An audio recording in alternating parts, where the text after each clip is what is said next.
Праздник Победы для жителей села Мамашай Орловка омрачился актом кощунственного вандализма. В ночь на 9 мая неизвестные разбили мемориальные плиты с именами уроженцев села, воевавших во Второй мировой войне. Большинство фамилий здесь были крымско-татарские. Куски гранита – это все, что осталось от мемориальных плит. Судя по всему, памятник разрушили кувалдой. Он простоял всего 3 дня. Памятник торжественно открыли 6 мая. Его изготовили на общественные средства. И для многих жителей села это был особый день. Этот мемориал с именами своих родственников, героев-фронтовиков, они ждали много лет. Япқан адамлар бұл адам дүгіл өзіңіз көресіз япқан шилерін 3 күн орнына ачуы шоған еді өзіңіз көрген едіңіз халық қуанып ебетште мына қадақ адамлар ке бақы-бақып кем бабалары аналары бар епсі ағылап кетелер. Үшін үміт етеміз, что бір қач күнде бұл қияnetlік япқан дұшманларын тапалар и келешекте жазалар. Ben bilmiyordum. Просто как yüreğim tarttı.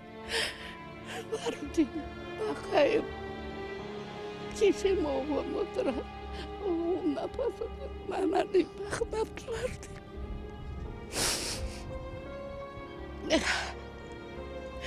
Всю войну прошел человек, сам Мамашайле. У Мюнхене там. У меня вдвойне скорбное сегодня настроение, потому что здесь и имя моего отца, он участник обороны Севастополя. Конечно, для меня это горько и обидно.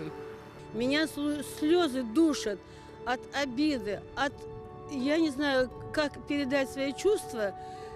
Памятник, вот эти 2 плиты разбиты вдребезги. Кто это сделал?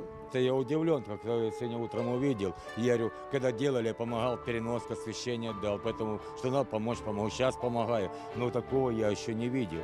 Представляете, я удивлен, в шоке был. Местные жители уверены, что преступление произошло глубокой ночью. В 10 часов вечера девочки проходили мимо, все было на месте, все было аккуратненько.